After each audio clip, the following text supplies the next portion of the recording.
Sir అమెరికాలో ఒక తెలుగు విద్యార్థి ఆత్మహత్య చేసుకొని చనిపోయారు. ఇప్పుడు ఇది సెన్సేషన్‌గా క్రియేట్ చేసింది. అంటే ఈ విధంగా చాలా మంది స్టూడెంట్స్ సూసైడ్ చేసుకొని చనిపోతున్నట్టుగా వార్తలు వినిపిస్తున్నాయి సార్. అంటే అక్కడ వేధింపులు ఎక్కువైపోయాయని కూడా అంటున్నారు. అంటే ఇండియన్ స్టూడెంట్స్ అందరూ కూడా. అసలు ఏం జరుగుతుంది అమెరికాలో? మరి ఈ విధంగా సూసైడ్ చేసుకోవడానికి కారణం ఏంటి? మీరేం చెప్తారు సార్ దీని గురించి? అమెరికాలో నిన్న ఒక విషాదం చోటు చేసుకుంది. అదేంటంటే అమెరికాలో న్యూయార్క్‌లో మన ఒక తెలంగాణ విద్యార్థి తుమ్మేటి సాయి కుమార్ రెడ్డి అని చెప్తున్నారు. ఆ అబ్బాయి ఆత్మహత్య చేసుకున్నాడని. ఆ అబ్బాయి పనిచేసే ఆఫీస్‌లోనే అబ్బాయి ఆత్మహత్య చేసుకున్నాడు. దీనికి ప్రధాన కారణం ఏందంటే అతని పాస్‌పోర్ట్‌ని అక్కడ ఉన్న ఐస్ అంటారు. ఐస్ అంటే immigration and customs enforcement department. ఈ ఐస్ అనే డిపార్ట్‌మెంట్ అతని పాస్‌పోర్ట్‌ని సీజ్ చేశారు. దానివల్ల అతను ఇంకా మనం ఏం చేయాలి, ఇక్కడ బతకలేము, ఇంట్లో నుంచి డబ్బులు అడగలేము ఇంకా అని చెప్పి అతను ఫ్రస్ట్రేషన్‌తో ఆత్మహత్య చేసుకున్నట్టుగా చెప్తున్నారు. అంతకుముందు కూడా హనుమకొండ జిల్లా కమలాపూర్ మండలం మాదన్నపేటకు సంబంధించిన బండి వంశీ అనే అబ్బాయి కూడా ఆత్మహత్య చేసుకున్నాడు. అంటే ఈ 2, 3 వారాల్లోనే తెలుగు విద్యార్థులు ముగ్గురు, నలుగురు ఆత్మహత్య చేసుకున్నారు. అలాగే మన ఇండియన్ విద్యార్థులు కూడా చాలామంది ఆత్మహత్యలు చేసుకుంటున్నారని చెప్తున్నారు. దీనికి ప్రధాన కారణం ఆల్రెడీ మనం చాలాసార్లు చెప్పుకున్నాం. అదేంటంటే ట్రంప్ అక్కడ యాంటీ ఇమ్మిగ్రేషన్ పాలసీని బలంగా తీసుకొచ్చాడు. ఇందులో ప్రధానంగా చెప్పుకోవాలంటే 2 రకాలు ఉన్నాయి. ఒకటి ఇల్లీగల్ ఇమ్మిగ్రెంట్స్ని గుర్తించి వాళ్ళని పంపించేయడం. ఆల్రెడీ ఇల్లీగల్ ఇమ్మిగ్రెంట్స్ అంటే ఏదో ఒక పేరు, ఒక వీసా పేరుతో అక్కడికి వెళ్ళి ఆ వీసా పరిధి దాటిపోయినా కూడా అక్కడే ఉండిపోవడం ఒకటి. రెండోది ఒక స్మగ్గిల్డ్ రూట్స్లో కొలంబియా నుంచి పనామా నుంచి అట్లా వెళ్ళడం, మెక్సికో నుంచి వెళ్ళడం, కెనడా ద్వారా వెళ్ళడం, దీన్నే డాంకీ రూట్ అని పిలుస్తారు. ఆ డాంకీ రూట్లలో అక్రమంగా అక్కడ ప్రవేశించడం. మామూలుగా ఇప్పుడు మొన్న మనకి 104 మెంబర్స్ని ఇండియాకి పంపించారు C-7 మిలిటరీ జెట్లో. ఇంకా కూడా ఒక 487 మందిని నెక్స్ట్ విమానంలో పంపించబోతున్నారని వార్తలు వస్తున్నాయి. ఈ వీళ్ళు ఎవరంటే ఇలాగ అక్రమంగా ప్రవేశించి దొరికిపోయి అక్కడ జైళ్ళల్లో ఉన్నవాళ్ళు. జైళ్ళల్లో క్యాంప్స్ అంటారు వాటిని. ఆ క్యాంప్స్‌లో ఇట్లాగ బార్డర్‌లో పట్టుకుంటే వాళ్ళని తీసుకెళ్ళి ఆ క్యాంప్స్‌లో పెడతారు. ఇలాగ క్యాంప్స్‌లో ఉన్న వాళ్ళని ఇప్పుడు ఫస్ట్ విడతగా పంపిస్తున్నారు. సో వీళ్ళు అక్రమంగా ఇలా చొరబడ్డారు, ఎటువంటి డాక్యుమెంట్స్ లేకుండా, కాబట్టే వీళ్ళకి మేము బేడీలు ఇవన్నీ వేసామని కూడా అక్కడ అమెరికన్ గవర్నమెంట్ చెప్పుకుంటుంది. ఎందుకంటే ఇలాగ ఇంకొకసారి రాకూడదు అని మేము చూపించడానికే ఇవన్నీ చేస్తున్నాం అనేది వాళ్ళు చెప్తున్నారు. దాన్ని ఇండియా వ్యతిరేకిస్తుంది. కాకపోతే పబ్లిక్‌గా మోడీ రేపు 13వ తేదీ ట్రంప్‌ని కలవబోతున్నాడు కాబట్టి ట్రంప్‌తో చెప్పే అవకాశాలు ఉన్నాయని చెప్తున్నారు. అంటే ఇలాగ బేడీలు వేసి ఇలాగ తీసుకురావడం అనేది కరెక్ట్ కాదని మోడీ ట్రంప్‌కి చెప్పబోతున్నాడని అంటున్నారు. ఏదేమైనా అది పరిష్కారం అయ్యే అవకాశం ఉందా లేదా చూడాలి. అయితే విద్యార్థులు మన రెండోది ఇప్పుడు ఒకటేమో ఇల్లీగల్ ఇమిగ్రెంట్స్, 2 విద్యార్థులు ప్రాపర్ వీసాతోనే వెళ్తారు. F1 వీసా ప్రధానంగా, అవి కాకుండా కొన్నిసార్లు M1 వీసా కూడా వెళ్తారు. M1 అంటే ప్రొఫెషనల్ కోర్సెస్ చదివే వాళ్ళకి M1 వీసాలు ఉంటాయి. F1 అంటే రెగ్యులర్గా అక్కడ ఇంజనీరింగ్ అవ్వచ్చు, ఇట్లాంటి వాటిలో. మొన్ననే ఓపెన్ డోర్స్ అనే ఒక సంస్థ నివేదిక చెప్పింది. మన విద్యార్థులు అంటే ప్రపంచవ్యాప్తంగా ఉన్న స్టూడెంట్స్ అమెరికాలో ఎవరెవరు ఉన్నారు, ఎంతమంది ఉన్నారు, వాళ్ళు ఏమేమి చదువుతున్నారు, ఇవన్నీ డీటెయిల్స్ ఓపెన్ డోర్స్ అనే సంస్థ పెట్టింది. అందులో ప్రధానంగా ఇండియన్ విద్యార్థులు 3,30,000 మంది అక్కడ చదువుతున్నారు.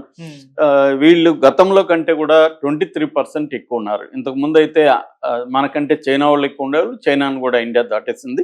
ప్రధానంగా మ్యాథ్స్, కంప్యూటర్స్ ఈ విభాగంలో ఎక్కువ మంది చదువుతున్నారు. 42.9% విభాగంలో విద్యార్థులు ఉన్నారు మన ఇండియన్స్.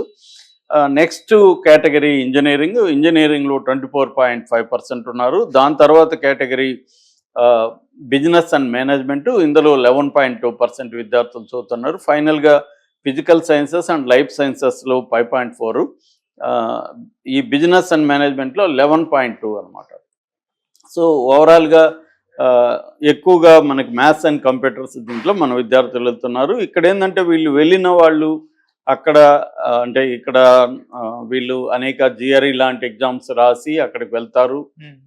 ఏజెంట్ల ద్వారా, కన్సల్టెన్సీల ద్వారా వెళ్తారు. ఆ యూనివర్సిటీలకు అప్లై చేస్తారు. ఎంతో డబ్బులు ఖర్చు పెట్టుకుంటారు. ఖర్చు పెట్టుకొని వెళ్ళిన తర్వాత వాళ్ళకి అక్కడ లివింగ్ కాస్ట్ కూడా చాలా ఎక్కువ. ఈవెన్ ఇప్పుడు మొన్ననే ఒక ఫ్రెండ్ చెప్తున్నారు, అక్కడ 6 మంది కలిసి ఒక ఇల్లు తీసుకుని ఉంటే ఒక్కొక్కరికి $1,300 పడుతున్నా అని చెప్తున్నారు. అవి కాకుండా ట్రావెల్, ఫుడ్ ఇవన్నీ కలిపితే వాళ్ళకి దాదాపు $3,000 $2,000 నుంచి $3,000 వరకు అక్కడ ఒక విద్యార్థికి ఖర్చు అయ్యే అవకాశం ఉంది. యూనివర్సిటీలో రూమ్ అవి ఉంటే కొంత తగ్గచ్చు. ఏదేమైనా వాళ్ళకి ఫీజులకి కావచ్చు అవన్నీ సరిపోదు. రెండోది అప్పులు చేసి వెళ్ళుంటారు, ఈ అప్పులు తీర్చాలి. అందుకని వాళ్ళకి పని చేయాల్సిన అవసరం ఉంటుంది. వాళ్ళు ఏం చేస్తారంటే మామూలుగా అక్కడ రూల్ ఏంటంటే వారానికి 20 గంటలు మాత్రమే, అది కూడా క్యాంపస్ జాబ్స్, లైబ్రేరియన్గా కావచ్చు, అక్కడ క్యాంపస్లో ఉండే క్యాంటీన్లు కావచ్చు, ఇతర జాబ్స్, ల్యాబ్ అసిస్టెంట్లు ఇలాగా అక్కడ పనిచేయడానికి అనుమతి ఉంది. కానీ క్యాంపస్ బయట పనిచేయడానికి అనుమతి లేదు. ఈ 20 గంటల పని అనేది అందరికి కూడా దొరకదు, కొంతమందికి దొరుకుతుంది, మిగతా వాళ్ళకి అక్కడ క్యాంపస్లో పని ఉండదు. రెండోది ఒకవేళ పని ఇచ్చినా 20 గంటలు చాలా తక్కువ శాలరీ ఉంటుంది కాబట్టి సరిపోదు. అందుకని క్యాంపస్ బయట వాళ్ళు రెస్టారెంట్లో కావచ్చు, తర్వాత పెట్రోల్ బంకుల్లో కావచ్చు, తర్వాత షాపింగ్ మాల్స్ ఇలాంటి వాటిలో వాళ్ళు పనిచేస్తారు. గంటకి $5 నుంచి $10 వీళ్ళు సంపాదిస్తారు. సో ఈ డబ్బుతో వాళ్ళు సర్వైవ్ అవుతూ ఉంటారు అనమాట. సో దాని తర్వాత వాళ్ళు ఏంటంటే ఓపీటీ అంటారు, ఆప్షనల్ ప్రాక్టికల్ ట్రైనింగ్ అనేది ఎంచుకుంటారు. అది కానీ అయితే 12 months వరకు మళ్ళీ ఎక్స్టెండ్ అవుతుంది వీసా.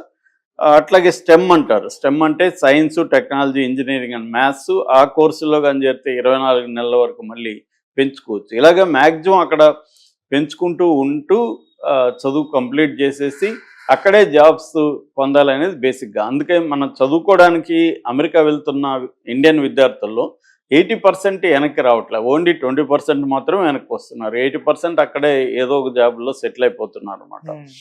ప్రధానంగా ఇంతమంది అంటే 3,30,000 మంది మన విద్యార్థులు ఎందుకు అక్కడ ఉన్నారు అనే దానికి ప్రధాన కారణాలు ఏంటంటే, ఒకటి ఆపర్చునిటీస్, జాబ్ ఆపర్చునిటీస్ మంచిగా ఉండడం. 2 ఎడ్యుకేషనల్గా ఇక్కడ మంచి యూనివర్సిటీస్ లేవు మనకి, ప్రొఫెషనల్ యూనివర్సిటీ, ఐఐఎంస్, ఐఐటీస్ సరిపోయిన్ని లేవు అనమాట. వీటి మీద మోడీ ప్రభుత్వం కాన్సన్ట్రేట్ చేయాలని రంగరాజన్ లాంటి ఎకనామిస్టులు ఎప్పటి నుంచో చెప్తున్నారు.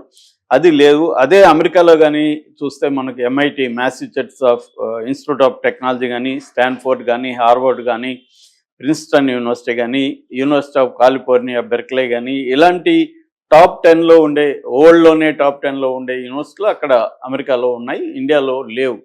రెండోది ఇక్కడ రిజర్వేషన్ సిస్టమ్ వల్ల కూడా మనకి చాలామంది విద్యార్థులకు ఓపెన్ కేటగిరీలో సీట్లు రావట్లేదు. ఎస్సీలకి ఇక్కడ 15%, ఎస్టీలకి 7.5%, ఓబీసీకి, ఎన్ఎల్సీకి 27%, ఎకనామిక్లీ వీకర్ సెక్షన్ ఈడబ్ల్యూఎస్కి 10%. ఓవరాల్గా మనకి 57.5% ఎడ్యుకేషనల్ ఇన్స్టిట్యూట్లో రిజర్వేషన్ ఉండడం వల్ల ఓపెన్ కేటగిరీ విద్యార్థులకి ఇక్కడ అనుకున్న సీట్లు దొరకట్లేదు. వీటన్నిటి కారణాల వల్ల అప్పో చేసి అమెరికాలో చదువుకుందాం అనే దాంతో వెళ్ళిపోతున్నారు. ఇది ఇప్పుడు ఏమైందంటే ఇతను ట్రంప్ వచ్చినాక ఇప్పుడు ఈ ఐస్ అనేది విద్యార్థుల మీద విపరీతంగా ఎక్కడికంటే అక్కడ ఆపేసి దాడులు చేస్తూ వాళ్ళ పాస్పోర్ట్లు సీజ్ చేస్తూ ఇలా చేస్తున్నారు. సో దీనివల్ల ఏమవుతుందంటే వాళ్ళకి భయభ్రాంతం అయిపోతున్నారు విద్యార్థులు. ఎప్పుడు ఎక్కడ పట్టుకుంటారో, పాస్పోర్ట్ సీజ్ చేస్తే మనం క్రిమినల్ లాగా అయిపోయి మనకు కూడా బేడీలు వేసి పంపించేస్తారా, ఇది ఒక భయాందోళనలకైతే గురవుతున్నారు. రెండోది సంపాదన